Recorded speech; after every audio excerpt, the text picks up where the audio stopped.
Assalamualaikum warahmatullahi wabarakatuh. Apa kabarnya hari ini teman-teman? Semoga teman-teman selalu dalam keadaan sehat, selalu dalam lindungan Allah Subhanahu wa taala. Perkenalkan, nama saya Siti Nur Khalifah dari Pendidikan Agama Islam kelas 4F. Saya akan menjelaskan tentang hidup tenang dengan kejujuran, amanah, dan istiqomah. Langsung aja ya. Kejujuran adalah kesesuaian sikap antara perkataan dan perbuatan yang diperbuatnya. Apa yang diucapkan memang nyata dan apa yang diperbuat memang sebenarnya. Kejujuran sangat erat dengan kata hati nurani. Kata hati nurani adalah sesuatu yang murni dan suci. Kata hati nurani selalu mengundang kita untuk berkata jujur. Namun kadang kita harus berhati-hati dengan kata hati nurani. Bila kita melakukan sesuatu yang tidak sesuai dengan kata hati nurani, maka sesuatu tersebut disebut dengan dusta. Jika kita mengatakan sesuatu yang tidak sesuai dengan kenyataan, disebut bohong. Dusta dan bohong merupakan lawan dari kata jujur. Kenapa kita harus jujur? Jujur itu sangat penting. Berani jujur itu hebat. Kita membutuhkan kehidupan yang harmonis dan baik agar tidak ada yang dirugikan dan dizolimi dan dicurangi. Kita harus jujur. Jadi, untuk kehidupan yang lebih baik, kuncinya merupakan kejujuran. Hal ini dengan sabda Nabi dari Abdullah bin Mas'ud radhiyallahu an, Rasulullah shallallahu alaihi wasallam bersabda, sesungguhnya jujur itu membawa kehormatan dan kebaikan untuk ke surga. Hadis riwayat Bukhari. Ada yang mengatakan jujur itu mahal. Iya, kejujuran sangat mahal karena kata jujur itu sangat berat. Akan tetapi agar dapat dipercaya orang, kita harus jujur. Rasulullah Shallallahu Alaihi Wasallam memberi contoh kepada kita pada masa zaman jahiliyah. Contohnya, orang-orang sangat sulit mencari orang yang jujur. Dengan kejujuran Rasulullah menjadi orang-orang yang dipercaya. Dia mendapat gelar Al-Amin yang artinya dapat dipercaya, yaitu dari bangsa Quraisy. Kejujuran berbuah kepercayaan. Sebaliknya, dusta menjadikan orang yang tidak dipercaya. Akan tetapi, kadang kala ada orang yang tidak suka dengan kejujuran. Hal ini dapat menjadi jika orang itu akan terganggu oleh kejujuran kita. Meskipun dengan demikian jangan takut dan risau, karena lebih baik jujur.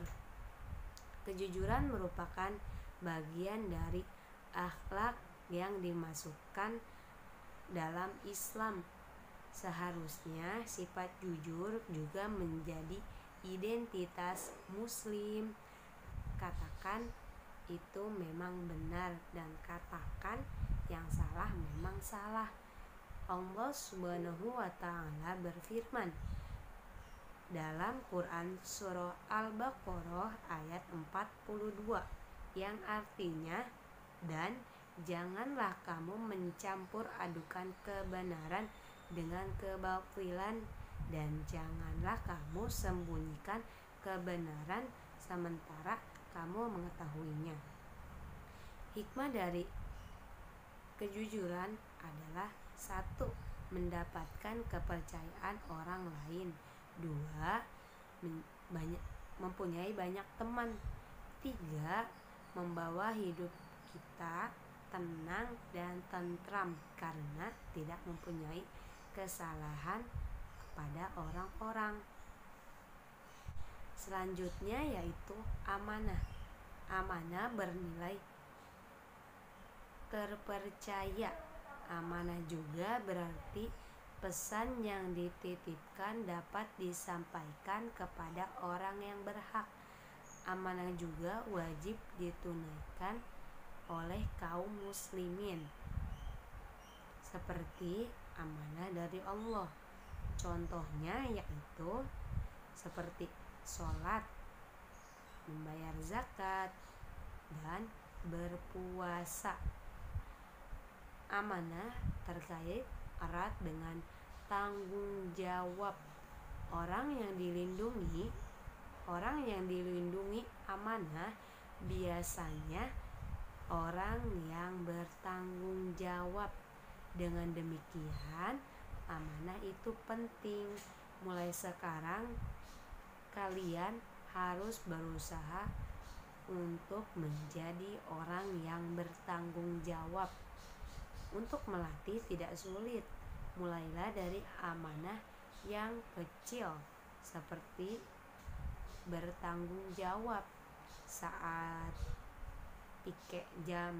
jadwal piket kelas, belajar sungguh-sungguh, dan sekolah. Itu juga bagian dari tanggung jawab.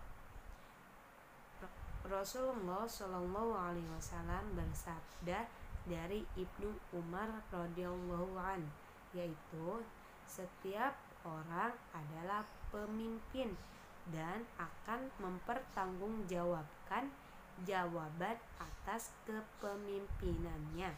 Seseorang kepala negara adalah pemimpin dan akan mempertanggungjawabkan perihal rakyat yang dipimpinnya. Hadis Bukhari dan Muslim. Macam-macam bentuk amanah. Macam-macam bentuk amanah yaitu ada 3. Yang 1, amanah terhadap Allah.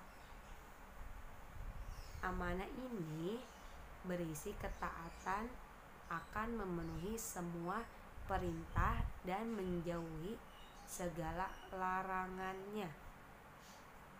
Nomor 2 yaitu amanah terhadap sesama manusia. Amanah ini misalnya komplikasi atas titipan barang atau titipan pesan, maka dari itu kita harus menyerahkan kepada orang yang berhak. Yang ketiga yaitu amanah terhadap diri sendiri. Amanah ini dijalani dengan bantuan dan menggunakan segenap kemampuan dan keselamatan, kesejahteraan, dan kebaikan diri. Perilaku amanah dalam kehidupan sehari-hari yaitu baik dari titipan pesan atau titipan barang. Kita harus selalu menjaga agar misalkan barang tersebut tidak rusak dan agar tidak diambil oleh seseorang atau orang lain. Dan misalkan kita juga menjadi penyimpan rahasia, dan rahasia itu wajib dijaga. Itu juga termasuk dengan amanah, baik dari rahasia pribadi, keluarga, merupakan dari organisasi atau rahasia negara mungkin, maka kita wajib menjaga rahasia tersebut. Selanjutnya yaitu berperilaku istiqomah. Istiqomah merupakan sikap teguh dalam melakukan sesuatu yang menguntungkan persetujuan dan mempertahankan keimanan, keislaman terkait dengan berbagai macam tantangan dan godaan. Semua yang memiliki sifat istiqomah bagaikan batu karang yang ada di tengah-tengah laut, yang tidak tergeser sedikit pun meski dihantam oleh gelombang yang sangat besar. Istiqomah terwujud karena adanya keyakinan akan kebenaran dan sikap menghadapi resikonya. Sikap ini menjadi wajib disetujui oleh kaum muslimin, termasuk kita sebagai pelajar. Istiqomah dapat membantu kita untuk mengatur sikap dan perilaku yang sesuai dengan ajaran Islam. Oleh karena itu, kita sebagai pelajar harus memberikan contoh yang baik kepada siapapun dalam kehidupan kita sehari-hari, baik di lingkungan keluarga, sekolah, maupun masyarakat dan lingkungan sekitar. Dan Allah Subhanahu wa Ta'ala berfirman dalam surat Al-Ahqaf ayat 13, sesungguhnya orang-orang yang mengatakan Tuhan kami adalah Allah, kemudian mereka tetap istiqomah, tidak ada rasa khawatir pada mereka, dan mereka tidak pula bersedih hati. Hikmah dari perilaku istiqomah yaitu orang yang istiqomah akan mendapatkan kesuksesan dalam kehidupan di dunia atau di akhirat. Perilaku istiqomah dalam kehidupan sehari-hari yaitu selalu menjalankan perintah Allah Subhanahu wa Ta'ala dan menjauhi larangannya dalam keadaan apapun dan dimanapun. Contohnya melaksanakan sholat tepat waktu, terus belajar sungguh-sungguh, dan selalu mentaati peraturan yang ada baik di rumah, sekolah, ataupun dimanapun. Cukup sekian dari saya. Kurang dan lebihnya mohon dimaafkan. Wabillahi taufiq wal hidayah. Wassalamualaikum warahmatullahi wabarakatuh.